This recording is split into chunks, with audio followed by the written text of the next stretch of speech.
잠깐 같이 기도드리겠습니다.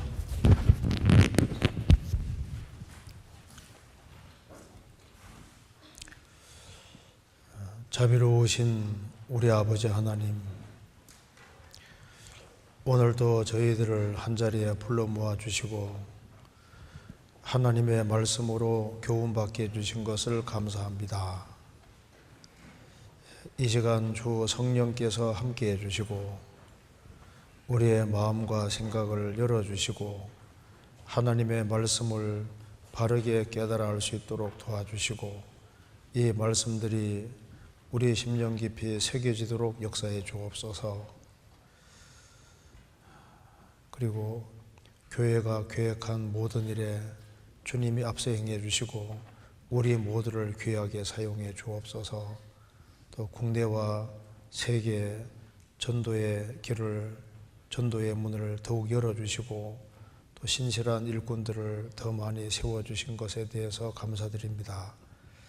주님 오시는 그날까지 주의 복음을 세계적으로 더 널리 증거하는 가운데 주님 앞에 설 수 있도록 도와주옵소서. 오늘 모든 시종 주 성령께서 함께 해주시고 이 말씀들이 우리 마음에 교훈이 되도록 역사해 주옵소서. 주 예수 그리스도 이름으로 기도하옵나이다. 아멘. 성경 시편 38편 찾겠습니다. 38편 제가 1절부터 읽겠습니다. 시편 38편입니다.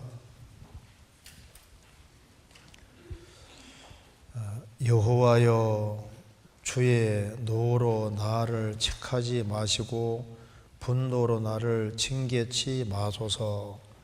주의 살이 나를 찌르고 주의 손이 나를 심히 누르시나이다. 주의 진노로 인하여 내 살에 성한 것이 없사오며 나의 죄로 인하여 내 뼈에 평안함이 없나이다. 내 죄악이 내 머리에 넘쳐서 무거운 짐 같으니 감당할 수 없나이다. 내 상처가 썩어 악취가 나오니 나의 우매한 연고로소이다. 내가 아프고 심히 구부러졌으며 종일토록 슬픈 중에 다니니이다.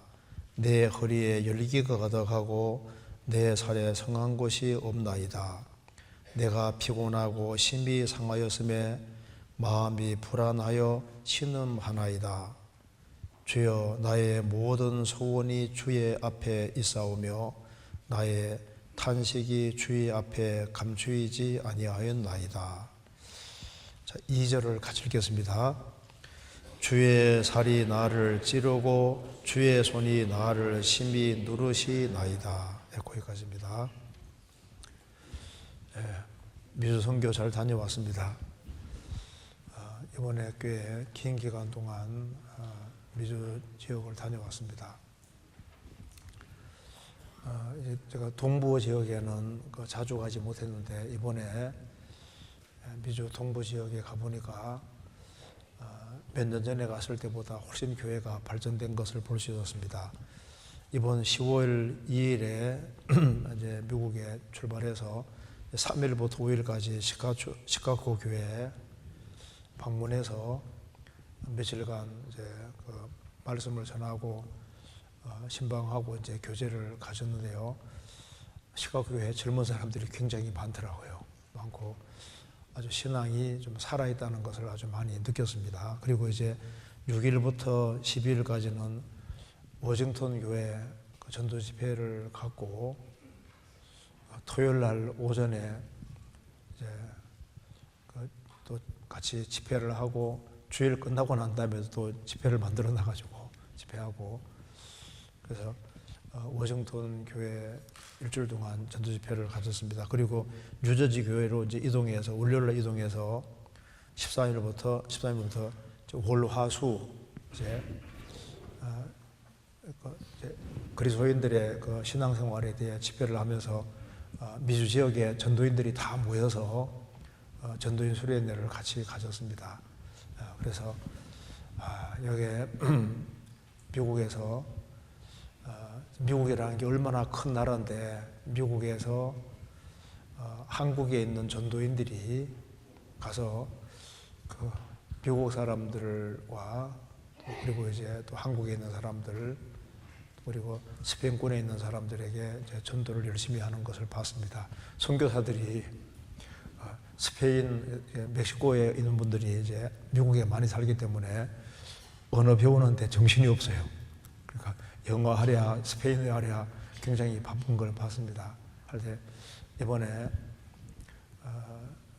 미주 지역에 다녀오면서 주님이 우리도 모르는 사이에 주님이 배후에서 계속 작업을 하셔서 미국에 있는 교회들도 굉장히 많이 성장을 하고 그리고 우리 국내만 성장하는 게 아니라 미주 지역 그리고 전 세계적으로 주님이 계속해서 전도문을 열어주는 걸 보니까 아시아의 7교회 얘기가 계시록 2장 3장에 나와 있는데 아시아에 있는 그 7교회의 모습은 항상 있는 교회의 모습인데요.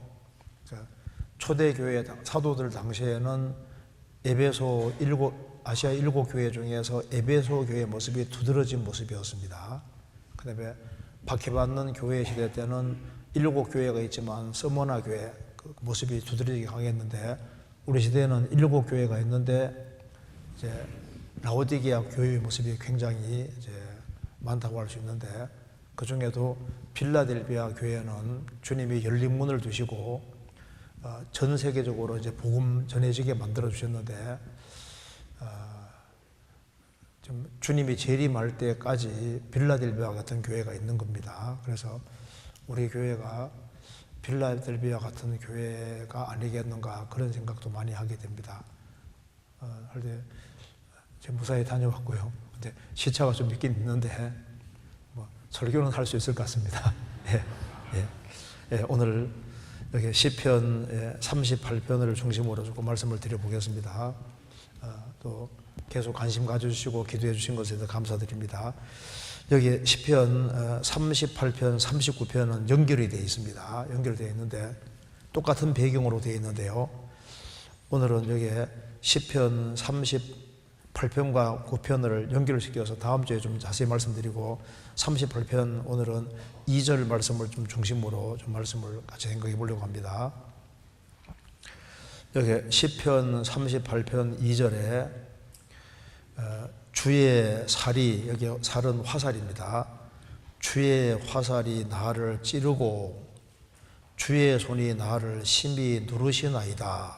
여기에 주의 화살이 다윗을 찌르고라고 했습니다. 찌르고 주의 손이 나를 심히 누르시나이다. 자, 이렇게 말씀을 했는데 이것을 중심으로 조금 생각을 해보겠습니다.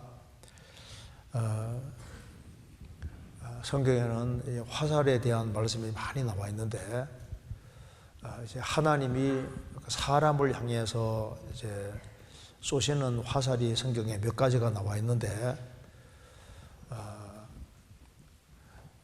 신앙생활을 잘하는 사람에게 그 사람이 견딜 범위 안에서 하나님이 그 날리시는 화살, 시련의 화살이 있는데 그 시련의 화살을 맞은 사람은 욥이라고 할 수 있습니다. 대표적인 사람이 욥인데 여기에 또 하나님께서 이 죄를 지을 때, 큰 죄를 지을 때 쏘시는 그런 징계의 화살이 있는데 이 징계의 화살을 맞은 사람이 바로 다윗입니다. 시편 38편은 다윗이 살인죄와 가늠죄를 짓고 난 이후에 하나님의 아주 큰 징계를 받으면서 이 징계받은 것을 주의 살이 나를 찌르고라고 표현을 하고 있습니다. 또한 성경에서는 주님이 쏘시는 그 화살 중에 끝까지 구원받지 아니한 사람에게 내리는 그 진노의 화살이 성경에 많이 기록이 되어 있습니다. 그런데 어떤 화살을 맞아야 될까요?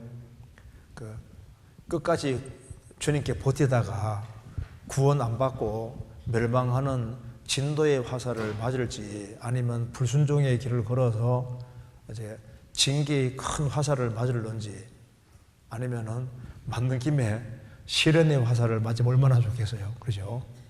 그래서 여기 성경에 크게 하나님이 주시는 세 종류의 화살이 성경에 기록이 되어 있습니다. 그리고 마귀는 안 좋은 목적으로 화살을 쏘잖아요. 마귀가 쏘는 화살이 성경에도 기록이 자세히 기록이 되어 있습니다. 그리고 우리가 생을 살아가는 가운데 여기 혀가 화살이란 말이 성경에 많이 나와 있는데 알게 모르게 우리가 불신자들을 통해서 불신자의 그 혀라는 화살이 우리 가까이 항상 날아올 수 있고 성도들 사이에서도 화살이 날아다닐 수 있습니다. 그렇잖아요. 그러니까 마귀도 화살을 쏘고 불신자도 화살을 쏘고 또 구원받은 사람도 욱하면요 이게 또 화살이 나올 수도 있습니다. 남을 다치게 하는 화살이 나올 수도 있습니다. 그리고 그리스도인들이 또 향해서 쏘아야 될 화살도 있잖아요. 이사야 49장에는 예수님을 마광한 화살이라고 표현되어 있습니다. 그러니까 예수님 자신도 화살이라고 표현했는데 그리스도인 자신도 일종의 화살일 수 있습니다. 성경에서 시편 127편에서 자녀들을 화살이라고 해서 화살이라고. 자녀를 잘 키워서 세상에 보내면은 아주 큰 좋은 영향력을 미칠 수 있는데 이 화살은 영향을 미치는 거잖아요. 사람을 죽일 수도 있는 대적을 죽일 수 있는 아주 영향을 미치는 게 화살이기 때문에 자녀를 잘 키워서 세상에 보내면은 자녀가 일생 동안 좋은 영향력을 미치는 능력의 화살이 될 수도 있는 겁니다. 성경에 화살이 많이 나와 있는데 좀 시간 되는 대로 조금 정리해서 좀 말씀을 드리겠습니다. 여기 시편 38편은 주의 화살이 나를 찌르고라는 말씀은 징계의 화살을 맞은 겁니다. 이걸 말씀드리기 전에 우리가 화살을 맞더라도 좋은 화살을 맞는 것이 필요한데 주님은 그 사람이 견딜 범위 안에서 주님이 어렵게 하는 것을 가르쳐서 그걸 화살이라고 표현을 했습니다. 한번 찾아보시겠습니다. 욥기 6장 보겠습니다.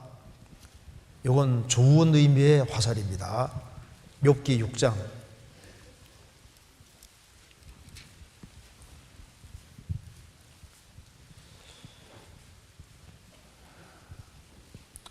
6장 4절입니다. 6장 4절 전능자의 화살이 내 몸에 박힘에 나의 영이 그 독을 마셨나니 하나님의 두려움이 나를 엄습하여 치는구나. 욥은 하나님을 잘 섬기는 사람이었습니다. 그 당대에 가장 순전하고 그리고 하나님에 대해서 제일 잘 알고 그리고 하나님도 칭찬하는 사람이었습니다. 그런데 어느 날 욥은 영문도 모르게 갑자기 자기의 전 재산이 다 날아갑니다. 그리고 그거로 끝나면 좋은데 연이어서 10명의 자녀들이 하루아침에 다 죽습니다. 그리고 이렇게 욥이 그거로 끝나면 좋은데 몸 전체가 병이 듭니다. 그래서 아내는 욥을 보고서 한심한 거예요. 지금까지 하나님을 섬긴다고 했는데 결과는 너무나도 아주 비참한 모습이었습니다. 자, 재산 다 날아갔지요. 10명의 자녀가 다 죽었고 몸 전체가 병들어서 이제 기와장으로 이제 몸을 가려움을 끌고 있습니다. 아내는 말합니다. 당신이 그래도 순전함을 지키느뇨 하나님을 욕하고 죽어라. 아내가 심지어 그 말까지 했습니다. 그리고 이제 욥의 세 친구는 욥하고 친했는데 욥을 유면하기 위해서 왔는데 욥을 꼴을 보니까 말이 아닌 거예요. 욥의 세 친구들은 단정했습니다. 틀림없이 죄를 지어도 아주 보통 큰 죄를 지은 것이 아니다. 욥에게 말합니다. 너 틀림없이 중죄를 지었다. 자백해라. 욥은 아무리 돌이켜보고 반성해봐도 뭐 이런 재앙을 만날 만한 죄를 지은 일이 없는 거예요. 자, 그래서 저번 말합니다. 여기 6장 4절에서 전등자의 화살이 내 몸에 박혔다. 그리고 나의 영이 그 독을 마셨다고 했습니다. 여기 몸이란 말이 나오죠. 몸이란 말이 나오고 영이란 말이 나오는데 욥은 그 당대 하나님과 그 이제 인생에 대해서 아주 정확한 지식을 갖고 있는 사람이었습니다. 욥은 사람에게 몸만 있는 것이 아니라 영이 있는 것을 확실하게 알고 있는 사람입니다. 자, 그가 말한 거 한 군데서 봅시다. 욥기 10장입니다. 욥기 12장 10절에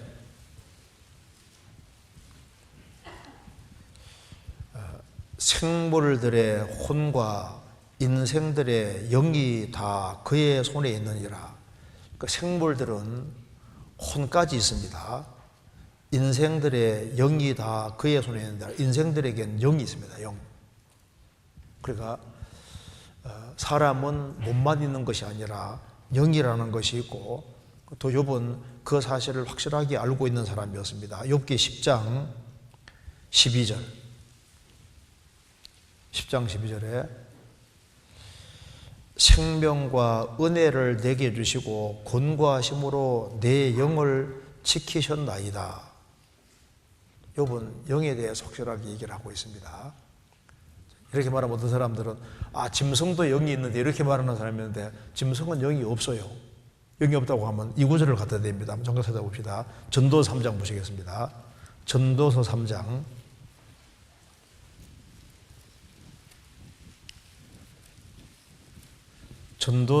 3장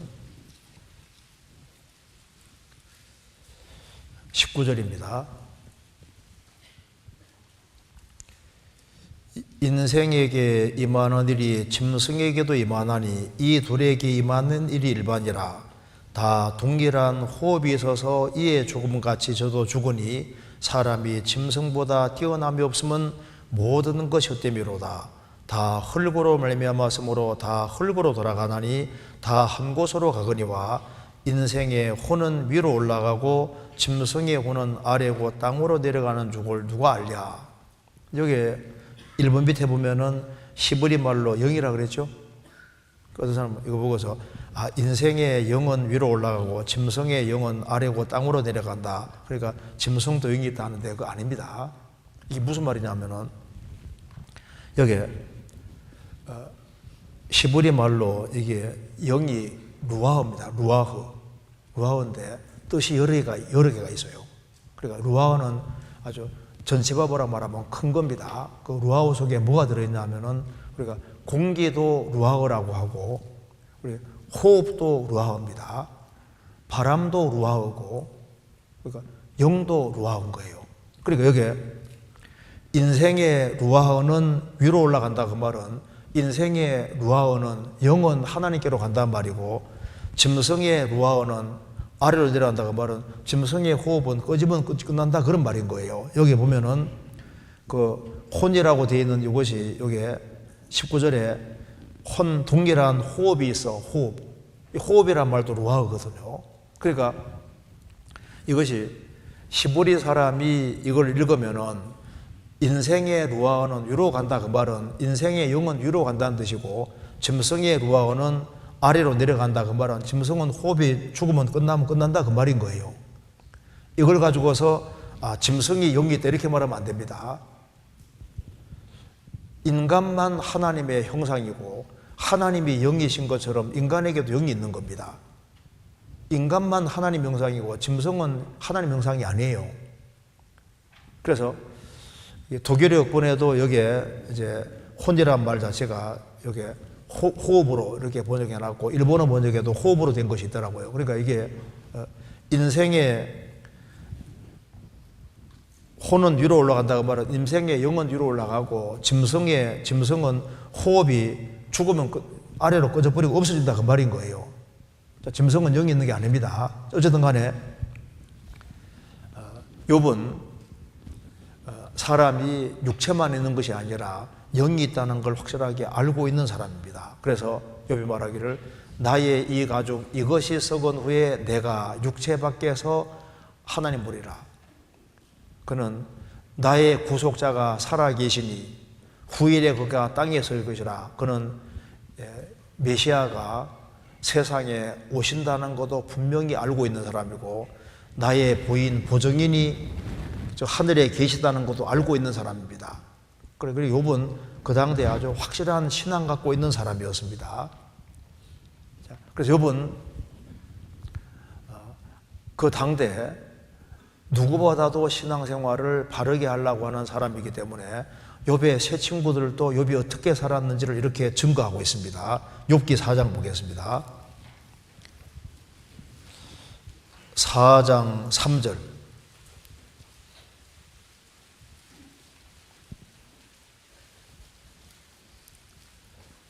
욥의 친구들이 증언하는 겁니다. 전에 내가 여러 사람을 교훈하였고 손이 늘어진 자면 강하게 하였고 넘어져 가는 자를 말로 붙들어 주었고 무릎이 약한 자를 강하게 하였거늘. 욥은 이 재앙을 당하기 전에 여러 사람을 교훈했습니다. 손이 늘어진 자면 강하게 했다. 넘어져 가는 자를 말로 붙들어 주었고 무릎이 약한 자를 강하게 하였거늘. 그는 이웃 사람을 교훈하고 세우고 그리고 이제 하나님 앞에 귀하게 쓰임 받는 사람이었습니다. 그리고 6절에 내 의례가 경외함에 있지 아니하냐, 내 소망이 내 행위를 온전함에 있지 아니하냐. 욥은 하나님을 경외하는 것이 인생의 목적이었습니다. 그리고 소망은 행위를 온전히 함에 있지 아니하냐.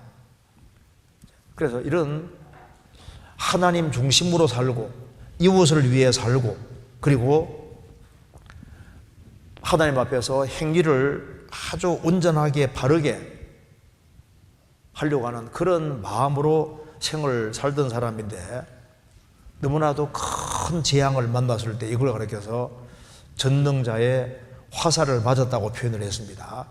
처음에는 이제 몸에 화살을 맞았다고 분명히 말했는데요. 이제 시간이 점점 지나가면서 이게 영혼까지 파고들어서 아주 고통스러웠었던 겁니다.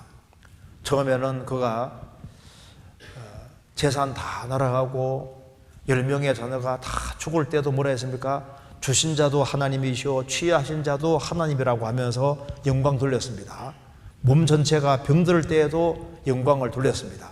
그런데 세월 시간이 점점 지나가면서 이제 이 고통이 지속되는 가운데 이제 점점 자기 영혼까지 괴롭힘을 받았기 때문에 욥기 6장에 이렇게 말했습니다. 4절에 전능자의 살이 화살이 내 몸에 박힘에, 그러니까 몸 전체가 병들었습니다. 이것이 이제 점점 시간 지나가니까 영혼까지 영혼을 받습니다. 그래서 나의 영이 그 독을 마셨나니 이제 영혼까지 영까지 아주 괴로움을 느끼는 겁니다. 그런 욥이 얼마나 영이 건강한 사람인데 나의 영이 그 독을 마셨다. 이제 그래서 영혼이 너무너무 힘드니까 그래서 생기를 그가 저주하게 됐습니다. 욥기 3장 1절입니다. 3장 1절에 그 후에 욥이 입을 열어 자기의 생리를 저주하니라. 하나님 저주한 것이 아니라 자기가 태어난 날을 저주하는 겁니다. 그래서 욥이 말을 내어 가로되 나의 난날이 멸망하였었더라면 나말을 배웠다던 그 밤도 그러하였었더라면 그날이 캄캄하였더라면 하나님이 위에서 돌아보지 마셨더라면 빛도 그날을 비치지 말았더라면. 9절입니다. 9절 그 밤에 새벽별들이 어두웠었더라면 그 밤이 광명을 바랄지라도 얻지 못하며 동틈을 보지 못하였더라면 좋았을 것을. 이는 내 태의 문을 닫지 아니하였고 내 눈으로 혼란을 보지 않도록 하지 아니하였음이구나. 어찌하여 내가 태에서 죽어나오지 아니하였던가. 어찌하여 내 어미가 낳을 때 내가 숨지지 아니하였던가. 생기를 저주하면서 어찌하여 내가 태에서 죽어나오지 아니하였던가. 죽어 태어났으면은 이런 꼴을 내가 안 봤을 텐데, 그러니까 내가 태어나서 이런 걸 보려고 내가 태어났냐 그 말입니다. 그 자녀가 10명이 죽는 것을 다 봤을 때 그 집이 다 무너져 죽었거든요. 그 달려가서 10명의 자녀들을 봤을 때 마음이 어떻겠습니까? 내가 이거 보려고 태어났냐 그 말입니다. 그래서 이 마음에 너무나도 큰 고통이 있는 거예요. 그래서 요번 이렇게 말합니다. 욥기 7장에 11절.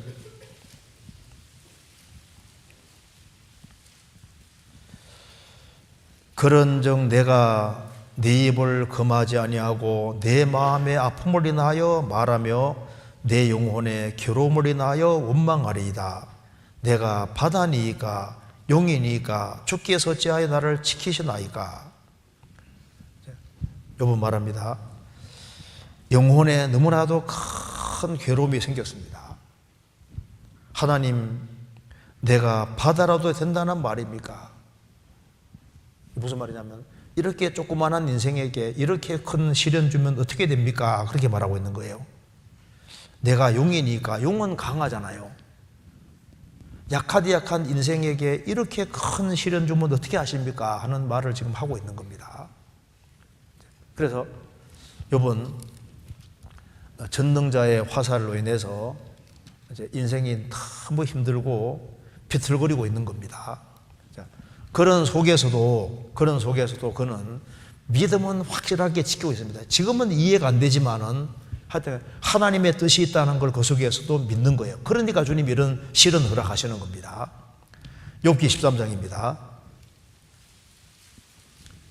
13장 15절.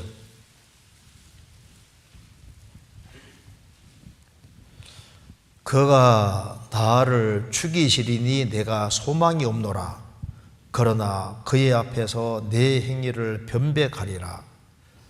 이제 상황을 보니까 이게 내가 결국은 죽겠다고 생각이 들어가는 겁니다.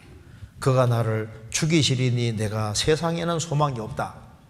그러나 그의 하나님 앞에서 내 행위를 변백하리라.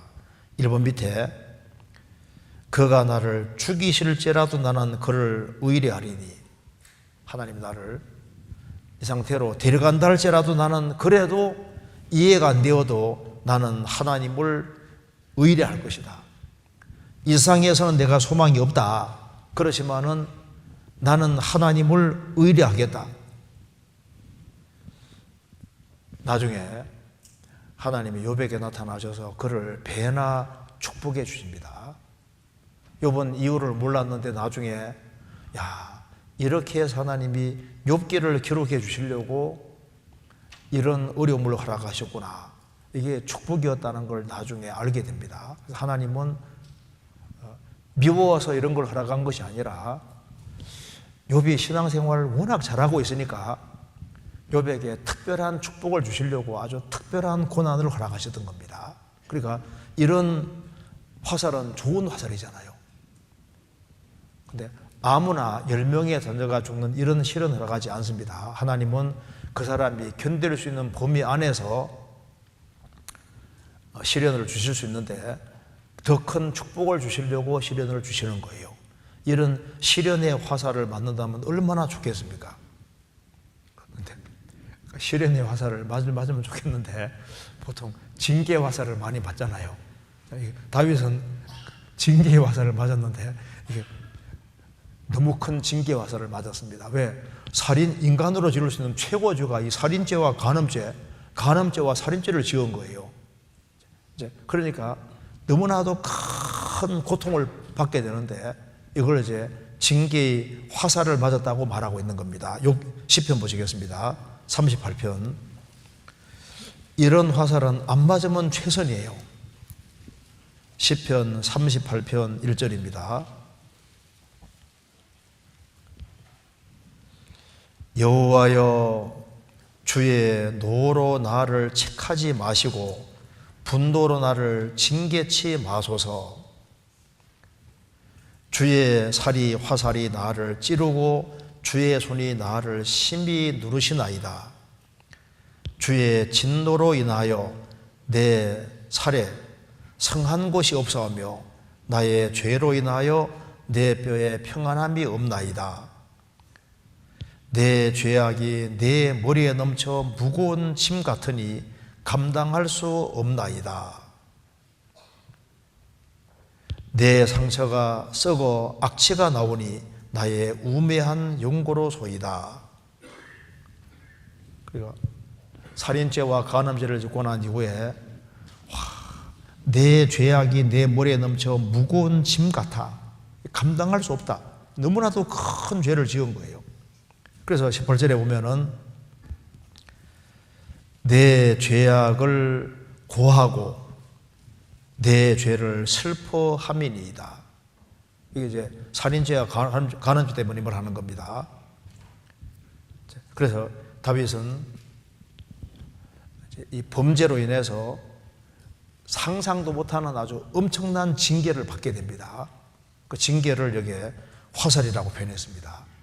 그 다윗이 하나님 마음에 합한 사람인데 왜 이렇게 큰 징계의 화살을 받게 됐을까요? 범죄 때문입니다. 다윗도 자신이 생애 속에서 이렇게 큰 죄를 지으라고 생각도 못했던 거예요. 어떻게 돼서 다윗이 이런 큰 죄를 짓는지 잠깐 보겠습니다. 사무엘하 11장입니다. 사무엘하 11장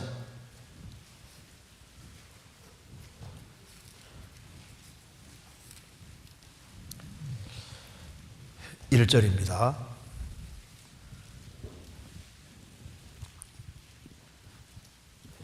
(478페이지입니다) 해가 돌아와서 왕들의 출전한 때가 되매 다윗이 요압과 그 신복과 온 이스라엘 군대를 보내니 저희가 암몬 자손을 멸하고 랍바를 에워쌌고 다윗은 예루살렘에 그대로 있으니라. 다른 사람들은 전쟁터에 가 있는데 다윗은 예루살렘에 그대로 있으니라. 다윗이 백성들과 함께 운명과 고락을 함께하고 같이 전쟁할 때는 죄를 안 지었잖아요. 그런데 이제 왕이 되고 난 이후에 다른 사람들은 전쟁터에 가 있는데 다윗은 예루살렘에 그대로 있으니라. 그대로. 다윗이 이때 예루살렘에 있지 아니하고 백성들과 같이 전쟁터에 같이 있었다면은 살인죄와 간음죄를 짓지 않습니다. 위치가 잘못됐던 거예요. 왕궁에 편안하게 있습니다. 다른 사람은 전쟁터에 있는데 자신은 편안하게 지금 있고, 그 다음에 보시겠습니다. 2절에 저녁 때 다윗이 그 침상에서 일어나 지붕 위에 거닐다가 그곳에서 보니 한 여인이 목욕하는데 심히 아름다워 보이는지라. 저녁 때 다윗이 그 침상에서 일어나. 성경에서 보통 어떤 것이 기록될 때는 단회 딱 한 번이 아니라 여러 번 반복적인 경우를 보통 언급을 합니다. 그러니까 그 한 번 딱 기록된 것 속에서 그 특징을 보여주고 있는 거예요. 예를 들어서 베드로 사도는 그물을 던지는 자리에 수주님 부르셨죠. 그때 딱 한 번 그물 던진 것이 아니라 평상시에 그물을 던지는 그 자리에 불렀다는 건 뭐냐면 그는 그물을 열심히 던지는 아주 성실한 사람이란 걸 보여주는 겁니다. 사도 요한은 이제 그물을 깁는 자리에서 부르심 받았는데 한 번만 그물을 깁은 게 아니라 평상시에 습관적으로 그렇게 하고 있는 거예요. 엘리 대제사장은 의자에 앉아 있다가 결국은 죽잖아요. 한 번 앉은 게 아니라 평상시에 앉아 있기 좋아하는 사람입니다. 한 번 기록할 때는 보통 습관적인 거예요. 여기 저녁 때 다윗이 그 침상에서 일어나, 한 번만 저녁 때 일어났으면 보통 기록 안 합니다. 그러니까 여기 이제 다른 병사들은 저 전쟁터에 있는데 자신은 왕궁에 있으니까 좀 게을렀던 것이 확실합니다. 다윗은 그 아침을 항상 하나님께 드리는 사람이었습니다. 시편 5편 보시겠습니다. 이거 잠깐 접어두시고 시편 5편 보겠습니다.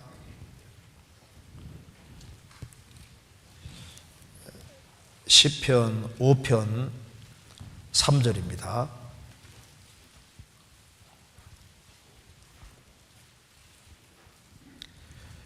여호와여, 아침에 주께서 나의 소리를 들으시리니 아침에 내가 주께 기도하고 바라리이다.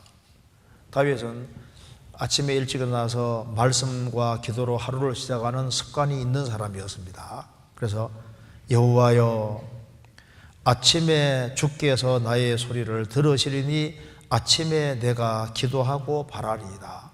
그리고 너무 어려운 게 있을 때는 아주 주님께 항상 매달리는 그런 것이 습관이 되어 있는 사람이었습니다. 시편 119편 보겠습니다. 119편 147절.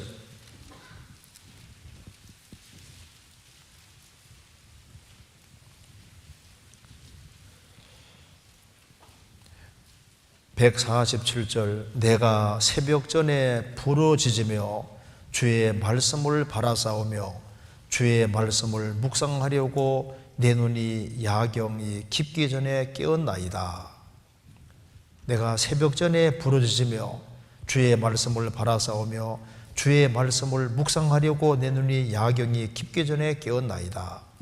다윗은 이게 습관화되어 있는 사람입니다. 그래서 이 당대에 하나님을 가장 가까이 하는 대표적인 사람이 다윗인데, 이제 왕이 되고 난 이후에 편안하게 왕궁에 이제 있습니다. 왕궁에 있으니까 이제 마음이 좀 흐트러지잖아요. 그러니까 실컷 자고, 그런데 일났는데 늦게 일났습니다. 그렇죠? 사무엘하 11장에 저녁 때 다윗이 그 침상에서 일어나, 그전 같으면 아침 일찍 일어날 텐데 저녁 때 그 침상에서 일어났다. 이제 이 마음이 흐트러져 있고 풀어져 있습니다. 그래서 이제 마음이 딱 풀어져 있으니까 눈도 풀어지잖아요. 마음 풀어지면 눈도 풀어집니다. 그래서 뒤에 보시면 2절에 저녁 때 다윗이 그 침상에서 일어나 지붕 위에서 거닐다가 그곳에서 보니, 죄의 시작이 본입니다. 보니 한 여인이 목욕하는데 심히 아름다워 보이는지라. 근데 이제 보고 얼른 눈을 돌리면 되는데 계속 본 것 같아요. 그죠? 계속 봤습니다. 심히 아름다워 보이는지라 계속 봤습니다. 그래가요, 보시면 하나님이 프로그램을 만들어 놓기를, 여기 이제 죄를 지으면은 죄와 고통은 반드시 연결되게 프로그램 만들어 놨습니다. 다윗은 이제 이렇게 해서 간음죄를 짓게 되고 나중에 그 죄를 감추려고 살인죄가 짓게 되는데, 이 죄를 범하게 되면은 그거로 끝나면 좋은데 그게 아니고 죄를 지으면 이게 이제 그 고통하고 딱 연결되게 프로그램을 항상 만들어 두신 겁니다. 다윗은 이 죄를 지음으로써 이 구원의 즐거움이 완전히 깨져버리게 됩니다. 그래서 시편 51편에 주의 구원의 즐거움을 내게 회복시키시고 자원하는 심령을 주사 나를 붙들어서 구원의 즐거움을 회복시키시고, 죄를 지으니까 구원의 즐거움이 깨져버리는 거예요. 그래서 여기 이제 죄를 지으면은 일단 구원의 즐거움이 없어지잖아요. 그리고 죄를 지으면은 마음의 기쁨이 없어집니다. 그 사람 죄를 짓고도 마음이 기쁘다. 그건 거짓말이에요. 성령이 근심하는데 마음이 기쁠 리가 없잖아요. 그러니까 마음의 평안도 없어지게 되고, 그 죄를 범하면은 이제 신앙생활의 열매도 끝나버리고, 그리고 이제 죄를 범하게 되면은 이제 하나님과 교통이 끊어지게 되니까 이것저것 문제들이 다 생기게끔 이렇게 되어 있는 겁니다. 자, 다윗은 여기 일단 마음이 풀어지니까 뭐 전쟁이 있었다든가 마음이 긴장되어 있으면은 아름다운 여인을 봐도 그냥 아름답고 하고 그냥 지나칠 텐데, 마음이 풀어지니까 이게 이제 달라지는 겁니다. 그곳에서 본이 여인이 목욕하는데 심히 아름다워 보내지라. 그러니까 보통 범죄의 출발점은 보는 것으로 시작이 됩니다. 아간도 금덩어리를 본 거예요. 시날산 외투를 봤습니다. 보고 탐내어서 나중에 감추고 결국은 자기도 죽고 집안 식구 다 죽게 됩니다. 롯이 아브라함 떠난 것도 소돔 고모라 그쪽을 봤어요. 보니까 좋아 보이거든요. 보통 범죄는 눈으로 시작이 되는 겁니다. 그걸 이제 잠깐 보는 것이 아니라 계속 봤기 때문에, 그래서 이게 이제 큰 죄로 발전되게 됩니다. 전도서 11장에 청년이여 내 어린 때를 즐거워하며 내 청년의 날을 마음에 기뻐하여 내 마음이 원하는 대로 내 눈이 보는 대로 쫓아행하라. 눈이 보는 대로 쫓아행하라. 눈이 죄 짓는 통로로 사용될 수 있을까 하는 말입니다. 그래서 이게 이제 죄를 짓는데 이제 보고 그거로 끝나면 좋은데 그거로 끝나는 게 아니지 않습니까? 그 뒤에 보면은 3절에 다윗이 보내었습니다. 보내어서 그 여인을 알아보게 하였더니 혹이 고하되 그는 엘리암의 딸이요 햇사람 우리아의 아내 바세바가 아니니까. 보고 그 다음에 보내어 그 여인이 누군지 알아보게 했습니다. 알아보게 하고 알아보니까 그는 엘리암의 딸이요 햇사람 우리아의 아내 바세바가 아닙니까? 그러니까 햇사람이 하필이면 또 햇사람 우리아입니다. 성경에서 이 햇사람 우리아가 얼마나 충성된 사람인데, 근데 이스라엘 사람이 아니라 햇사람 우리아입니다. 그래서 여기에 그는 이제 고범죄를 짓게 됩니다. 다윗이 4절에 다윗이 사자를 보내어 저를 자기에게로 데려오게 하고 저가 그 부정함을 깨끗게 하였으므로 더불어 동침하며 저가 자기 집으로 돌아가니라. 이제 고의적으로 죄를 짓게 됩니다. 고범죄를 지은 거예요. 그런데 5절에 여인이 잉태함에 보내어 다윗에게 고하여 가로되 내가 잉태하였다 하니라. 왜냐하면 낙태 이런 거 있는 것도 아니니까 이제 큰일 난 거예요. 이제 아들을 낳게 생긴 겁니다. 그래서 다윗은 계획적으로 결국은 우리아를 최전방에 보내어서 죽게 합니다.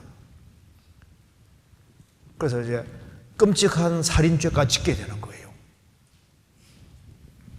시편 19편을 보겠습니다.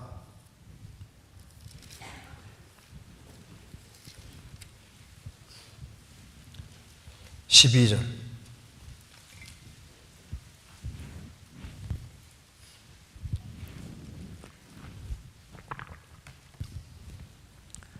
자기 허물을 능히 깨달을 자 누구리요 나를 숨은 허물에서 벗어나게 하소서. 또 주의 종으로 고범죄를 짓지 말게 하사 그 죄가 나를 주장치 못하게 하소서. 그리하시면 내가 정직하여 큰 죄가에서 벗어나겠나이다. 이 말씀하고 지금 방금 읽은 내용하고 정확히 연결됩니다. 자기의 허물을 등이 깨달을 자 누구리요 나를 숨은 허물에서 벗어나게 하소서. 다윗이 전쟁터에 있지 않고 왕궁에 있을 때에도 그가 아침에 일어나서 성경 읽고 기도하고 자기를 반성했다면은 숨은 허물이 뭔지를 알았을 거 아니에요. 내가 이게 왕궁에 있을 것이 아니라 전쟁터에 같이 참여하고 내 위치가 잘못됐구나, 게으르면 안 된다는 걸 알았을 겁니다. 그러니까 이게 숨은 허물이 뭐냐 하면은 자신은 위치를 어기고 있는데 그것이 나중에 큰 죄가 될 줄 몰랐어요. 그 다음에 이렇게 게으름을 부리고 기도하고 말씀 읽고 하는, 그리고 아침을 주님께 드리는 그것을 등한히 하는 것이 나중에 큰 화가 된다는 것을 몰랐던 거예요. 숨은 허물을 몰랐습니다. 그리고 이제 숨은 허물이 있으니까 그 다음에는 고범죄를 짓잖아요. 알아보게 하고 이거 남의 집 안인데 이러면 안 된다는 걸 알면서도 고의적으로 죄를 짓잖아요. 그 다음에는 우리야를, 그 충성스러운 우리야, 30인 용사 중에 한 사람, 햇사람 우리야, 마태복음 1장에도 예수님 족보에서 나오는 우리야를 죽이게 됩니다. 얼마나 큰 죄를 범하게 되잖아요. 그러니까 큰 죄가에서 벗어나겠나이다, 이렇게 얘기했음에도 불구하고 자기가 이 문제에 딱 걸려든 겁니다. 그래서 이런 걸 보면은 이것이 우리에게 아주 좋은 교훈이 됩니다. 다윗은 일단 전쟁터에 있지 않았잖아요. 위치가 잘못됐고, 그 다음에 게을러지니까 마음이 흐트러졌습니다. 그 다음에는 보고, 그 다음에 데려와서 동침하고, 그 다음에 자신의 죄를 가리기 위해서 살인까지 하게 됐는데, 이 모든 원인이 어디 있습니까? 위치 잘못으로 되어진 거예요. 위치 잘못으로. 그래서 죄는 발전한다는 걸 볼 수 있습니다. 그래서 시편 1편에도 복 있는 사람은 악인의 꾀를 좇지 아니하며 죄인의 길에 서지 아니하며 오만한 자의 자리에 앉지 아니하고, 자, 복 있는 사람은 악인의 꾀를 좇지 아니하며, 자, 악인이 나쁜 사람이에요, 죄인이 나쁜 사람이에요? 우리 어가면은 악인이라 생각하지 않습니까? 성경에서는 악인은 불경건한 사람입니다. 영어로 말하면 언가들입니다. 그러니까 악인은 뭐냐 하면은 큰 죄를 안 지어도 하나님을 등지고 있는 사람은 악인에 속하는 거예요. 도덕적으로 훌륭한데 하나님 등지고 있으면 하나님 볼 때는 악인입니다. 복 있는 사람은 악인의 꾀를 좇지 아니하며, 그 다음에 죄인은 하나님을 등질 뿐 아니라 나쁜 짓을 하는 사람이 죄인인 거예요. 오만한 자는 죄를 지를 뿐 아니라 이제 등을 하나님께로 돌리고 하나님 앞에서 하나님을 대항하고 하나님에 대해 함부로 얘기를 하고 하는 이제 그런 오만한 사람입니다. 처음에는 악인의 꾀입니다. 악인의 충고, 악인의 충고를 듣고, 그 다음에는 죄인의 길에 서고 오만한 자의 자리에 앉고, 그러니까 생각을 쫓고 길에 서고, 그 다음에 아예 몸을 앉아버리잖아요. 그러니까 꾀부터 문제입니다. 꾀부터.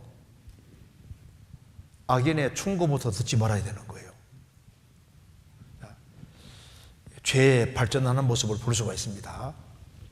솔로몬도 그는 여호와를 사랑했습니다. 그런데 나중에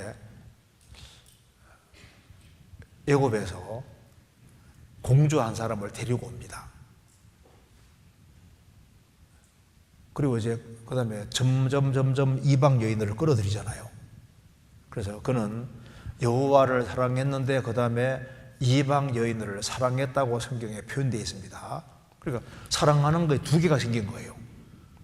그러다가 이제 이방 여인을 점점 더 많이 끌어들이니까 이제 점점 하나님보다 이방 여인이 더 중하게 되고, 그래서 그는 이제 여인들이 이제 솔로몬의 마음을 돌이키고 그 다음에 솔로몬이 마음이 하나님께 떠나게 됩니다. 그러니까 이제 죄는 조금씩 들어와서 이 사람을 망가뜨리는 거예요. 자, 다윗은 우리아를 죽이고 우리아 아내를 범하고 우리아를 죽였기 때문에 그것 때문에 엄청난 그 징계를 받게 되잖아요. 그래서 다윗은 너무나도 큰 고통 속에서 시편 6편도 기록하고 시편 38편도 기록하게 되는 겁니다. 시편 6편 보겠습니다. 시편 6편에 1절 여호와여 주의 분으로 나를 견책하지 마옵시며 주의 진노로 나를 징계하지 마옵소서. 여호와여 내가 수척하여 싸우니 긍휼히 여기소서. 여호와여 나의 뼈가 떨리오니 나를 고쳐서 나의 영혼도 심히 떨리나이다. 여호와여 어느 때까지니이까. 6절 내가 탄식함으로 곤핍하여 밤마다 눈물로 내 침상을 띄우며 내 혀를 적시나이다. 이게 이제 살인죄와 간음죄를 짓고 난 이후에 이렇게 기도하는 장면입니다. 다윗은 살인죄와 간음죄를 지음으로 집안에 얼마나 큰 갈등이 생기고 자기 아들 압살롬이 결국은 아버지를 반항하고 왕위를 찬탈하고 맨발로 도망가는 신세가 되잖아요. 이런 집안의 큰 비극이 살인죄와 간음죄를 지은 그 결과로 하나님의 징계를 받게 되는 겁니다. 사무엘하 12장입니다. 사무엘하 12장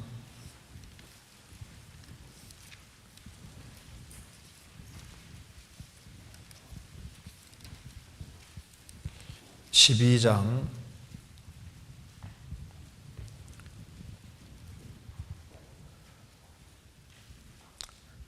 9절 제가 읽겠습니다. 하나님이 나단 선지자 통해서 이제 다윗을 책망하는 겁니다.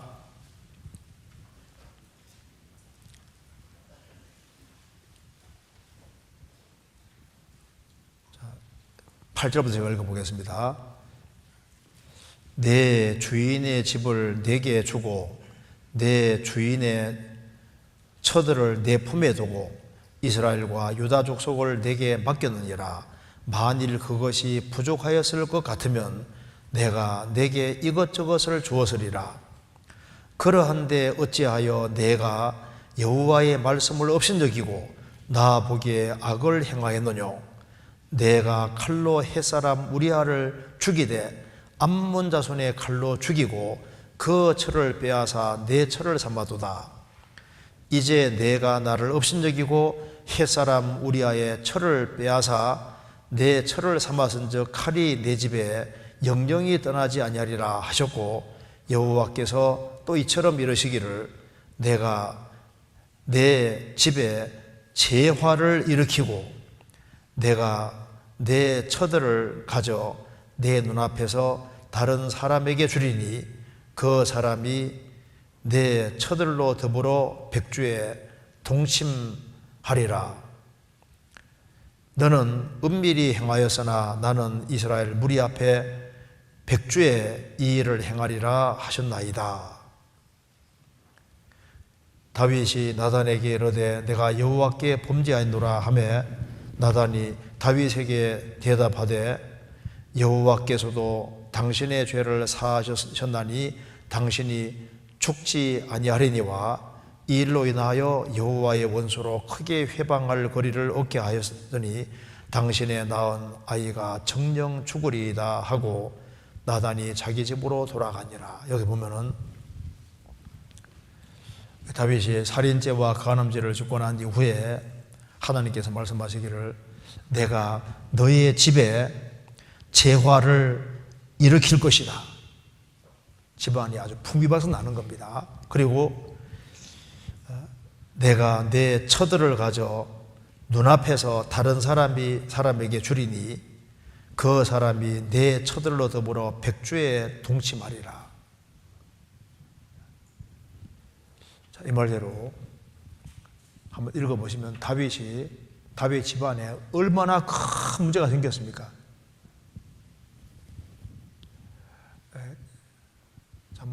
그래서 이 죄를 짓고 난 이후에 그 결과가 얼마나 심각한지를 그대로 보여주고 있습니다. 다윗의 아들 압살롬은 다윗의 첩들을 어떻게 했습니까? 백주에 그냥 죄를 짓잖아요. 다윗이 맨발로 도망가는 시대가 되고, 이제 이런 것이 성도가 죄를 지었을 때 주님께서 용서는 해 주셨지만은 징계는 허락하셨습니다. 자, 다윗이 죄를 지음으로 주어진 결과들을 중에 잠깐 보시겠습니다. 시편 38편 봅시다. 자, 죄를 지음으로써 38편 3절입니다. 여러 가지 질병이 온 것 같아요. 3절에 보면은 주의 진노로 인하여 내 살에 성한 것이 없사오며 나의 죄로 인하여 내 뼈에 평안함이 없나이다. 그러니까 몸도 수척하게 바뀌었습니다. 7절에도 내 허리에 열기가 가득하고 내 살에 성한 곳이 없나이다. 39편 13절 보겠습니다. 주는 나를 용서하사 내가 떠나 없어지기 전에 나의 건강을 회복시키소서. 살인죄와 간음죄를 지었으니까 마음이 너무너무 고통스러워서 몸도 다 안 좋게 된 것 같습니다. 건강이 이제 이 죄 때문에 무너졌습니다. 그리고 슬픔과 근심이 왔습니다. 38편 6절입니다. 내가 아프고 심히 구부러졌으며 종일토록 슬픈 중에 다니나이다. 그러니까 죄를 지었으니까 종일토록 슬픈 중에 다니나이다. 그래서 이제 슬픔과 근심이 항상 있는 겁니다. 17절 내가 넘어지게 되었고 나의 근심이 항상 내 앞에 있사오니, 근심이 항상 있다고 했습니다. 근심이 생기고 많은 대적자들이 생겼습니다. 38편 10절입니다. 내 심장이 뛰고 내 기력이 쇠하여 내 눈에 빛도 나를 떠난나이다. 나의 사랑하는 자와 나의 친구들이 나의 상처를 멀리하고 나의 친척들도 멀리선나이다. 내 생명을 찾는 자가 울무를 놓고 나를 해하려는 자가 괴악한 일을 말하여 종일토록 괴계를 도모하오나. 다윗은 죄를 짓고 난 이후에 많은 대적이 생기고, 그리고 영혼의 눈도 다 어두워졌습니다. 10절에 말하는 대로 내 심장이 뛰고 내 기력이 쇠하고 내 눈에 빛도 나를 떠난나이다. 너무너무 고통스러우니까 눈도 침침하고 어두워지고 영적으로 다 어두워진 거예요. 이런 것이 이제 징계로서의 화살입니다. 그리스도인들도 구원받고 난 이후에 짓지 말아야 될 죄를 지으면은 다윗이 징계의 화살을 맞고서 아주 고통하는 것처럼 그리스도인들도 징계의 화살을 받습니다. 다윗은 이런 잘못을 범하고서 이제 징계를 당할 때 그는 아무 변명 없이 그걸 그대로 수용하고 받아들입니다. 14절 같이 읽겠습니다. 나는 듣지 못하는 자 같아서 입에는 변박함이 없나이다. 그러니까 자기가 큰 죄를 지었기 때문에 상황이 흐트러지고 어렵게 될 때 그 입을 다 다무는 거지 않습니까? 변명하지 않습니다. 그리고 18절에 내 죄악을 고하고 내 죄를 슬퍼함이니이다. 죄를 하나님 앞에 잘못했습니다 고하고, 그리고 그는 눈물을 흘리면서 하나님께 정말 도와주시기를, 하나님이 건져주시기를 간절히 바라는 겁니다. 39편 12절에 여호와여 나의 기도를 들으시며 나의 부르짖음에 귀를 기울여서 내가 눈물을 흘릴 때 잠잠하지 마소서. 대전하는 주께 객이 되고 거류자가 됨이 나의 열조와 같으니이다. 다윗은 이제 압살롬이 죽이려고 하니까 이제 도망 다니는 신세가 되었습니다. 그래서 정말 인생은 나그네 길이구나. 이건 다음 주에 말씀 자세히 드리겠습니다. 여기에 그래서 다윗은 눈물을 많이 흘리면서 하나님 이것을 이제 징계를 좀 거둬달라고 간절히 기도합니다. 39편 10절에 주의 징책을 나에게서 옮기소서. 주의 손이 치심으로 내가 쇠망하였나이다. 주의 징책을 나에게서 옮겨주십시오.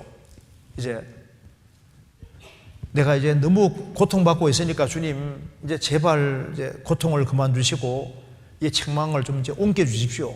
더 이상 이제 고통받지 않게 해주십시오 하는 그 간절한 기도를 하고 있습니다. 그래서 잘못을 범해서 징계를 받을 때 그 태도는 입을 딱 다물고 하나님 앞에서 그대로 용서를 구하고 그걸 잘 감당하고 빨리 이것을 이제 주님 내가 잘못했으니까 나를 도와주시라고 하면서 이 징계를 내게 옮겨달라고 그렇게 하는 그 기도가 필요하다는 걸 알 수가 있습니다. 이런 화살을 맞으면 안 되겠죠. 하나님 자녀가 된 사람은 짓지 말아야 될 죄를 범할 때 이러므로 너희 중에 약한 자가 많고 병든 자가 많고 잠자는 자도 있지 않다. 징계로 약하게도 되고 병도 들고 그리고 이제 심지어 죽이는 경우도 있다고 했습니다. 그래서 내가 잘못을 범해서 우울한 일을 당할 때는 그걸 달게 받는 것이 필요합니다. 한 번은요, 소크라테스가 이제 길을 딱 걸어가고 있는데 어떤 사람이 몽둥이로 소크라테스에서 등을 딱 때렸습니다.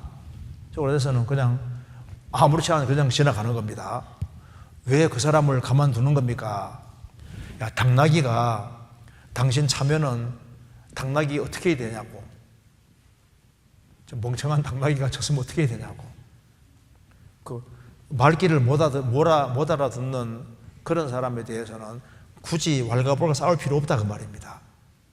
그렇게 말하면서 지나갔다고 하는데요.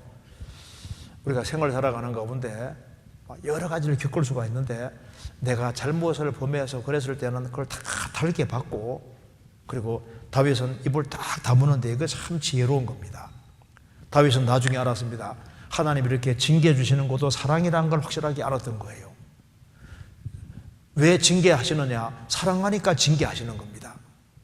자, 그런데 우리가 시련의 화살은 참 좋은 거잖아요. 고통은 받지만은 참 좋은 건데 징계의 화살도 알고 보면 사랑하기 때문에 징계하시는 겁니다. 그런데 진노의 화살은 맞으면 안 되죠. 진노. 끝까지 하나님을 등지는 가운데 진노의 화살을 맞는 이것은 정말 무서운 겁니다. 하나님을 끝까지 불신하고 등지는 건 그건 무서운 거예요. 성경 한 군데 찾아볼까요? 여기 신명기 32장 신명기 32장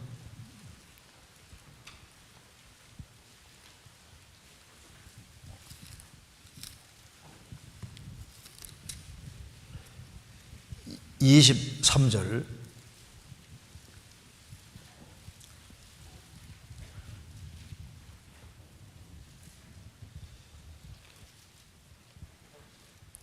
제가 읽겠습니다.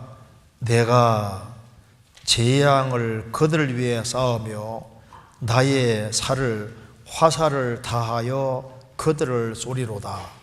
얼마나 무서운 말입니까?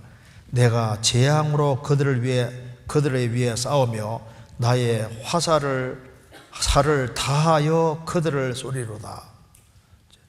불순종할 때 끝까지 불순종하는 사람은 하나님께서 화살을 다하여 그들을 쏠 것이다. 시편 7편에는 사람이 회개치 아니하면 그 칼을 가르시며 그 활을 이미 당기어 예배하셨도다. 하나님이 활을 당기어 이미 예배하셨도다. 죽이기 기계를 또한 예비하시며 하나님께서는 끝까지 회개치 않는 사람에게는 지금 활을 딱 당기어서 이미 예비해놨습니다. 그래서 끝까지 돌이키지 아니하면은 그 화살이 불화살이 자기에게 딱 떨어지는 거예요. 하나님 앞에서 끝까지 회개치 않는 사람, 정말 무서운 진도가 뒤에 기다리고 있습니다. 우리가 알 수 있잖아요. 예수님의 화살은 그 마귀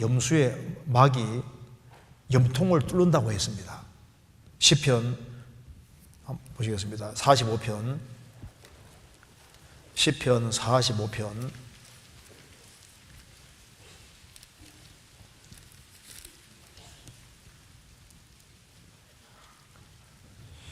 5절입니다. 왕의 화살이 날카로워 왕의 원수의 염통을 뚫으니 만민이 왕의 앞에 엎드러지는도다. 여기에 왕이 예수님 말하는 겁니다. 하나님이면서 사람인 예수님 말하는데 왕의 화살이, 예수님의 그 화살이 날카로워 왕의 원수의 염통을 뚫으니 만민이 왕의 앞에 엎드러지는도다. 주님을 거스리는 사람들은 전부 다 주님의 화살을 맞고 다 엎드러지게 되는 거예요. 아무도 피하지 못합니다. 노아 홍수 심판 아무도 못 피했잖아요. 앞으로 전 세계에 내리는 재앙과 심판을 사람들은 피할 수가 없습니다. 그래서 우리가 이제 하나님이 쏘시는 화살은 그게 세 측면에서 우리가 확인할 수 있습니다. 그런데 우리가 생활 살아가는 가운데서 마귀가 쏘는 화살은 최대한 맞지 말아야 됩니다. 마귀가 우리 구원받은 사람 신앙생활을 망치게 하려고 끊임없이 불화살을 쏘아댑니다. 그 화살을 맞지 말아야 되거든요. 에베소서 6장입니다. 에베소서 6장 16절.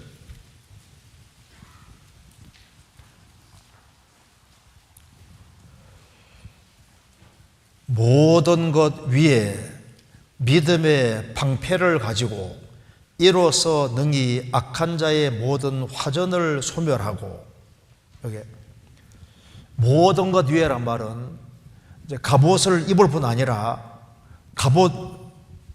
그것에 더해서 믿음의 방패를 가지고, 이게 왜 모든 것 위에라 했냐면은 갑옷을 안 입어도 방패 확실히 가지고 있으면요 죽지는 않아요. 그렇죠? 갑옷 다 입어도 이게 방패 안 가지고 있으면 위험합니다. 갑옷 다 입고 난 이후에 모든 것 위에 믿음의 방패를 가지고, 방패인데 믿음의 방패가 필요한 겁니다. 방패를 가지고 이로써 능히 악한 자가 마귀입니다. 마귀의 모든 화전 불화살을 소멸하고, 자, 마귀가 쏘는 화살은 화살인데 무슨 화살입니까? 불화살이에요. 불화살. 목적 음물은 이 불화살 하나 맞으면 다 타버립니다. 자, 마귀에 쏘는 화살을 하나만 맞아도 이것이 크게 번지는 거예요. 우리 민족을 동이족이라 하는데, 동이족은 활 잘 쏘는 민족이라는 얘기잖아요. 몽골 사람들 활 잘 쏩니다. 한국 사람도 활 잘 쏘잖아요. 근데 이제 마귀는 정말 활을 잘 쏘는 겁니다. 활 쏘기 명수 중에 하나가 이게 마귀예요. 마귀는 구원받은 사람을 유심히 봅니다. 욥기 1장에 하나님 말씀했습니다. 마귀에게 너가 내 종 욥을 유의해 보았느냐? 그같이 순전한 사람은 없다. 마귀는 욥을 유의해 봤는데 욥만 유의해 보는 것이 아니라 구원받은 사람을 유의해 봅니다. 어디가 틈이 있는지를 보는 거예요. 마귀가 다윗을 딱 보고 있다가 화살을 날려서, 그래서 결국은 다윗은 넘어진 거잖아. 마귀 불화살에 맞은 겁니다. 우리에게도 마귀가 가까이에 서서 끊임없이 불화살을 쏘아댑니다. 그 화살을 맞으면은 휘청거리게 되고, 그래서 이 마귀 불화살에 맞아서 넘어진 사람들이 많이 있는 거예요. 고린도전서 15장 보면은 사망에 쏘는 것은 죄요, 죄의 권능은 율법이라 했습니다. 사망에 쏘는 것은 죄요. 그 사망의 세력을 잡은 자, 이 마귀가 끊임없이 불화살을 쏘아대고, 그 화살을 맞은 사람은 죄를 범했으니까 죄를 범한 사람은 율법은 권능을 행사하잖아요. 사망에 쏘는 것은 죄요. 사망 권세가 끊임없이 죄를 쏘아댑니다. 그래서 그 화살을 맞지 말아야 되는데, 그래서 마귀로 틈을 타지 못하게 하라. 분을 내어도 죄를 짓지 말며 해가 지도록 분을 번지 말아서 마귀로 틈을 타지 못하게 하라. 열받으면 열이 나는데 그걸 계속 가지고 있으면 마귀가 뒤에 부추깁니다. 마귀로 틈을 타지 못하게 하라. 끊임없이 불화살을 쏘아대고 있습니다.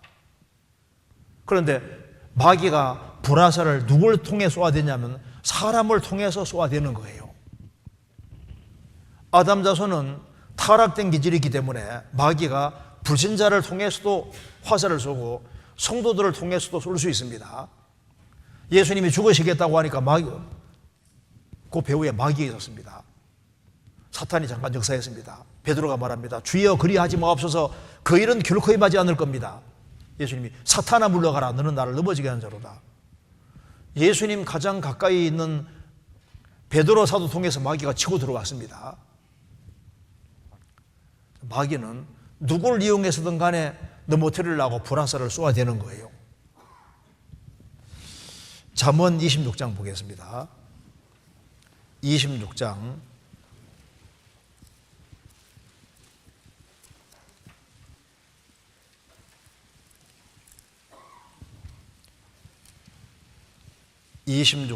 18절.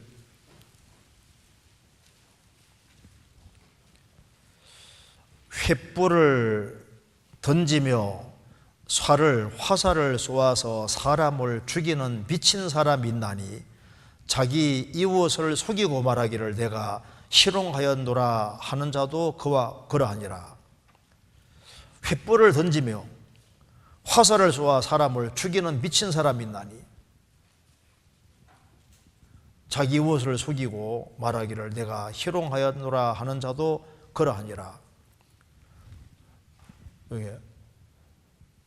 장난삼아 화살 쏘아서 사람을 죽이는 미친 사람이다. 어떤 사람이 장난으로 전화해가지고 때레랭 해가지고 당신 아들이 크게 다쳤습니다. 교통사고 다쳤습니다. 그 말 듣고 어머니가 놀래가지고 탁 넘어졌는데 그 책상 거기에 딱 머리 부딪혀 죽는 경우 있잖아요. 미쳤는데 그냥 장난 전화했는데 한쪽엔 죽입니다. 여기 장난삼아 화살을 쏘아서 죽이는 미친 사람이 있다. 그래서 이웃을 쳐서 거짓 증거하는 사람, 잠언 25장 보겠습니다. 25장 18절에 그 이웃을 쳐서 거짓 증거하는 사람은 방망이요 칼이요 뾰족한 화살이니라.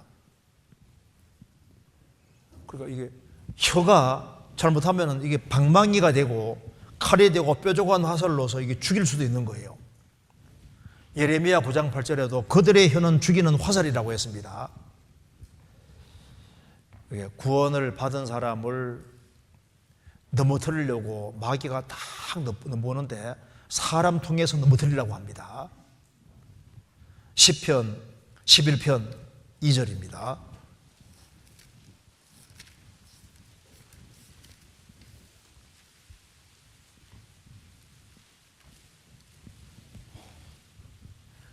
악인이 활을 당기고 살을 시위에 먹이며 마음이 바른 자를 어두운 데서 소리하는도다. 악인이 활을 당기고 화살을 시위에 먹이며 마음이 바른 자를 어두운 데 소리하는도다. 우리가 구원받고 1년, 2년, 3년, 4년 이렇게 계속 신앙생활하는 것은 이 기적에 속하는 겁니다. 지금 마귀도 많은 사람들에게 잘못된 생각을 집어넣어서 온갖 화살들을 쏘는데 우리가 지금 화살이 날아다니는 속에 있는 거예요. 지금 그릇된 주장을 하는 책들도 얼마나 많아요. 우리가 인터넷에 들어가도 막 온갖 종류의 화살이 막 날아다닙니다. 그리고 막 그릇된 잘못된 교리들도 막 날아다니고 잘못된 것이 막 씩씩 날아다니고 있는 거예요. 그런데 어떤 글을 통해서도 화살이 날아다니고 영화를 통해서도 날아다니고 음악을 통해서도 날아다니고 미술을 통해서도 뭐 여러 가지로 화살이 날아다니는데 그 화살을 잘 피해야 됩니다. 한 대라도 맞으면은요 신앙이 휘청할 수 있어요. 너희가 다름질을 잘하더니 누가 너희를 꾀더냐. 다름박질을 잘하다가도 휘청대는 사람이 있거든요. 그래서 마귀가 화살을 쏘아대는데 가룟 유다는 돈이란 화살에 맞았습니다. 돈이란 화살에 맞아서 다윗 구역에 가룟 유다는 넘어졌고, 대만은 바울 사도의 동력자인데 왜 넘어졌습니까? 대만은 세상을 사랑하여 나를 버리고 대살리로 갔다. 세상 사랑이라는 화살에 맞았습니다. 어떤 사람은 술이라는 화살에 맞아가지고 넘어지거든요. 삼손은 육신의 정욕, 이성 문제에 넘어져서 화살 맞아 넘어지고, 솔로몬도 이성 화살에 넘어졌습니다. 다윗도 마찬가지인 거예요. 사울이라는 사람은 자기 명예라는 화살에 맞아서 넘어졌습니다. 어떤 사람은 신앙생활 잘하다가 잘못된 학설이라는 화살에 맞아서 비틀거리는 거예요. 여러 가지로 넘어질 수 있습니다. 어떤 사람은 잘못된 교리를 받아들여서 넘어지잖아요.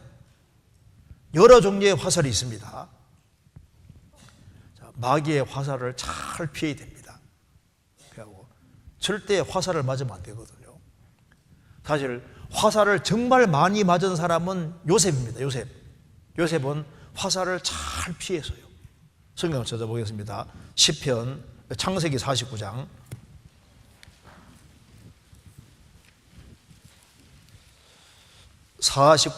22절.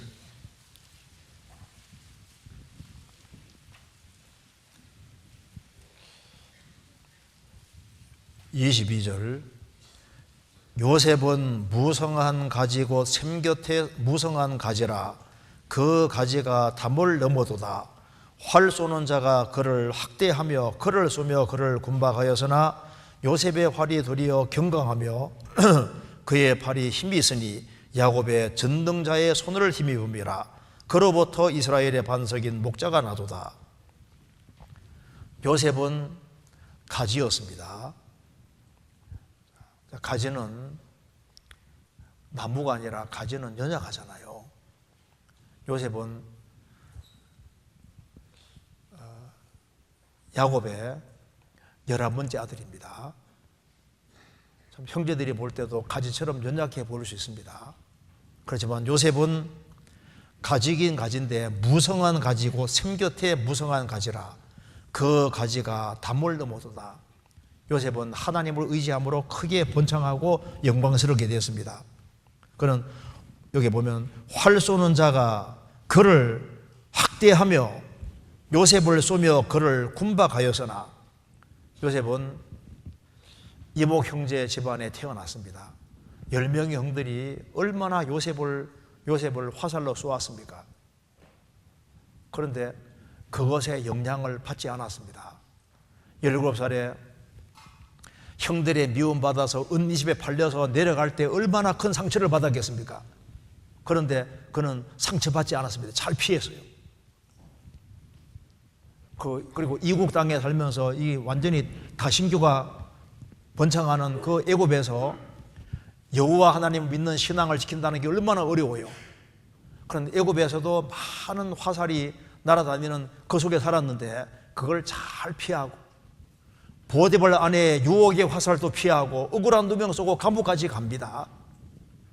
그런데 그 감옥 안에서도 그는 죄수들이 들썩거리는 거기에서도 화살을 잘 피하고 나중에 그는 총리가 됩니다. 요셉의 활이 도리어 경강하며 그의 팔이 힘이 있으니 야곱의 전능자의 손을 힘입어라. 그 전능하신 하나님께로부터 이스라엘의 반석인 목자가 납니다. 요셉은 화살을 많이 맞았지만 그거 다 피하고 이겼습니다. 그런 총리가 됐을 때도 활은 사용하지 않았습니다. 활이 도리어 경강하며 그의 팔이 힘 있는데 그거 가지고 형제들을 복수하지 않았고 보디발 안에 잡아내라고 방도 붙이지 않고 보디발 안에 복수 안 했잖아요. 그런 능력이 있었지만 화살을 안 사용했습니다.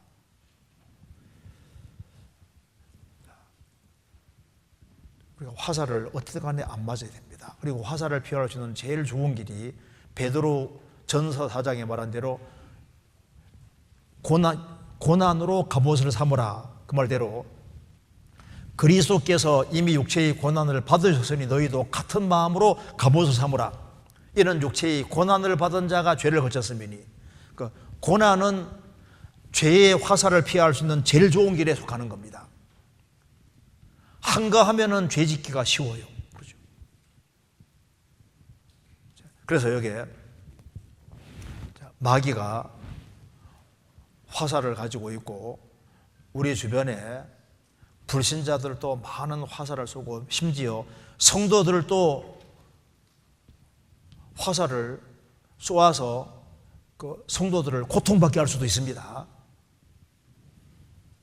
그렇기 때문에 우리는 구원을 받은 우리는 항상 갑옷 입고 있어야 돼요.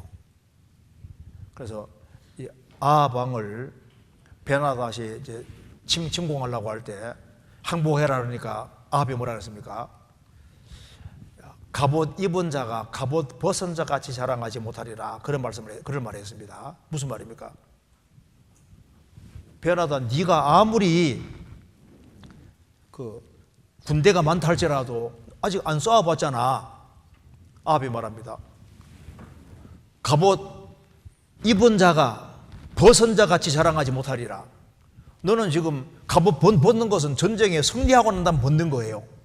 너는 아직 내하고 싸워보지도 않고 아직 갑옷 입고 있는데 이미 이긴 것처럼 벗은 것처럼 자랑하지 마라 그랬습니다. 나중에 전쟁했는데 아합이 이겼잖아요. 우리는 지금 전쟁 중에 있습니다. 자기는 전쟁 다 한 것처럼 이긴 것처럼 갑옷 벗은 것처럼 자랑하지 마라 그 말입니다. 언제 화살 맞을지 몰라요. 우리가 천국에 갈 때까지는 갑옷 벗으면 안 됩니다. 우리가 밖에 나갈 때도 갑옷 입고 있고 교회 안에서도 갑옷 입고 있고 집에서도 갑옷 입고 있고 마음은 항상 딱 조심하고 살아야 되는 거예요.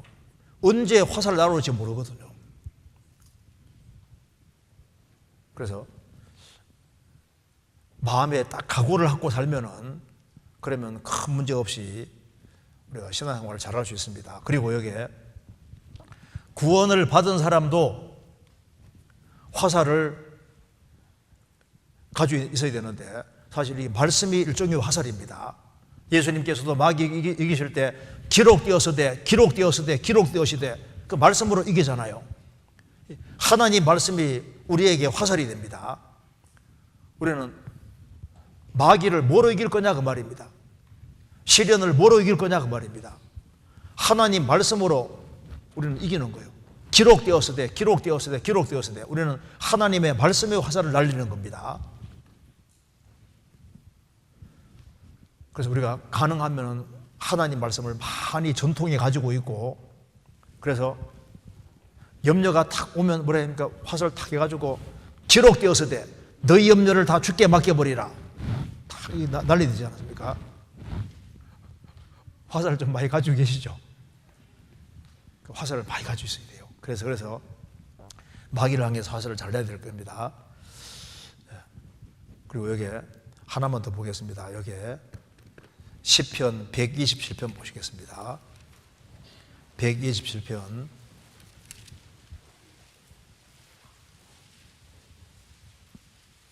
3절.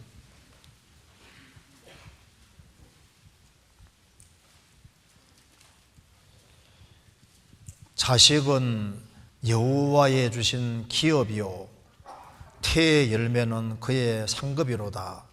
젊은 자의 자식은 장사의 수중에 화살 같으니 이것이 그 전통에 가득한 자는 복되도다. 저희가 성문에서 그 원수와 말할 때 수치를 당치 아니하리로다. 자식은 여호와의 주신 기업이요 태의 열매는 그의 상급이로다. 자녀를 잘 키우면 이것이 부모에게 상이 되고 영광이 됩니다. 이것이 그 전통에 가득한 자는 복되도다. 구약시대 때는 자녀를 많이 낳는 걸 축복으로 생각했습니다. 그리고 자녀가 조안에서 잘 자라주면 이것이 그 부모에게 아주 큰 영광이 되는 거예요. 여기 자녀를 가리켜서 화살이라고 표현을 했는데, 그렇죠. 자녀는 화살입니다. 그래서 부모가 자녀를 키우는데 정성을 기울이고 신앙 안에 잘 자라게 만들면은 자녀가 신앙생활을 잘하면 자녀만 상 받는 게 아니라 그 뒤에 부모가 상을 받는 거예요. 사실 우리가 지금 구원받고 신앙생활하는 거 바탕을 하나님 다음으로는 부모가 깔아준 겁니다. 그렇잖아요? 그럼 상을 내가 신앙생활 잘하면 부모가 같이 받아야 되는 것이 맞죠. 그래서 자녀를 키울 때 신경을 많이 써야 됩니다. 어머니 아버지가 모범을 보이고 신앙생활을 잘하는 모습을 보이고 그렇게 하면 그 자녀가 보고 배우는 거예요. 그대로. 부모는 언제 가장 기쁩니까? 자녀가 신앙생활을 잘하는 걸 보면 가장 기쁜 거예요. 세상적으로 유명하게 되는 것이 기쁜 게 아니라 주 안에서 신앙생활을 잘하고 하나님을 잘 섬기는 걸 보면은 그것만큼 기쁜 것이 없는 겁니다. 그렇지 않습니까? 자, 그래서 우리 오늘 간단하게 하나님이 쏘시는 화살, 그 불신자를 향해서 끝까지 불신의 길을 걸어가면은 하나님이 진노의 화살을 주시고, 그리스도인들이 짓지 말아야 될 죄를 지으면은 하나님께서 다윗에게 내린 것처럼 그 틀림없이 징계의 화살이 있어서 고통을 받게 합니다. 화살을 맞으면 얼마나 고통을 잘못하면 죽잖아요. 그런데 신앙생활 잘하는 사람에게도 주님이 더 큰 축복을 주기 위해서 시련의 화살을 날리시는데, 그것도 감사함으로 받고 징계하셔도 그걸 감사로 정말 받아야 되는 거예요. 왜? 사랑하니까 내리시는 거니까. 그리고 우리는 안전한 곳에 사는 것이 아닙니다. 할 때 마귀의 화살은 최대한 피하고, 그래서 화살 안 맞도록 조심하고 화살이 많이 다니는 곳을 피해야 되는 거예요. 그 불구덩이에 들어갈 이유가 없잖아요. 그 위험한 곳에 들어가지 않도록 화살이 많이 다니는 곳을 피해 다니는 것이 그게 지혜로운 겁니다. 그리고 우리는 마귀하고 전쟁 중에 있기 때문에 갑옷 벗지 말고 갑옷을 집에서도 입고, 왜? 가장 가까운 사람에게 상처받을 수도 있잖아요. 주님 앞에 갈 때까지는 내가 갑옷 입고 산다는 그런 각오 가지고 살면 좋을 겁니다. 그래서 하나님 말씀이 화살이니까 우리가 최대한 화살을 많이 다 가지고 있다가 언제든지 말씀으로 잘 대항해서 설교로 잘 이겨나가야 되겠습니다. 같이 기도하시겠습니다. 자비로우신 우리 아버지 하나님, 많은 사람 중에서 저희들을 주의 보배로운 피로 구원해 주시고 하나님 자녀로 삼아 주신 것을 감사합니다. 주님 오실 날이 너무 가까운 이때 주님께서 맡기신 일을 잘 감당하고 설 수 있도록 도와주시고, 너와 내 집이 구원받으리란 말씀대로 집안 식구들을 다 주님 품으로 인도할 수 있도록 도와주시고, 사랑하는 가족들, 친척들, 이웃들 더 멀리 30배, 60배, 100배 결실하는 귀한 삶이 되도록 도와주시옵소서. 우리 나머지 모든 생애 주의 거룩한 말씀으로 다스려 주시고 다 주 안에서 귀하게 쓰임받도록 역사해 주시고 도와주옵소서. 가정가정마다 주님이 지켜주시고 여러 가지 어려운 것들을 하감해 주시고 주님이 주시는 힘으로, 주님이 주시는 위로로 힘있게 생활을 살 수 있도록 도와주옵소서. 우리 구주 예수 그리스도 이름으로 기도하옵나이다. 아멘. 찬송 같이 부르시겠습니다. 395장입니다.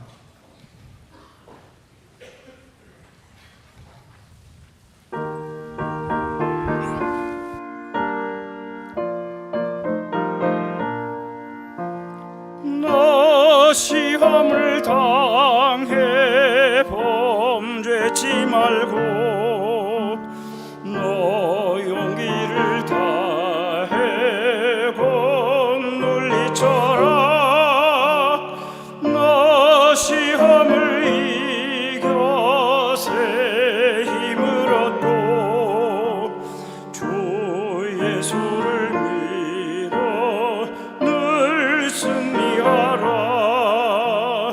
우리 구주의 힘과 그의 위로를 빌라. 주님 내 편에 서서 항상 도우시리. 내 친구를 삼가 잘 선택하고 너행을 삼가 늘 조심하라. 너 열심을 다해 늘 충성하고 온 정성을 다해 주 봉사하라. 우리 구주의 힘과 그의 위로를 빌라. 주님 내 편에 서서 항상 도우시리. 잘 이기는 자는 상 주시니. 너 낙심치 말고 늘 전진하라. 내 구세주 예수 힘 주시리니. 주 예수를 믿어 늘 승리하라. 우리 구주의 힘과 그의 위로를 빌라. 주님 내 편에 서서 항상 도우시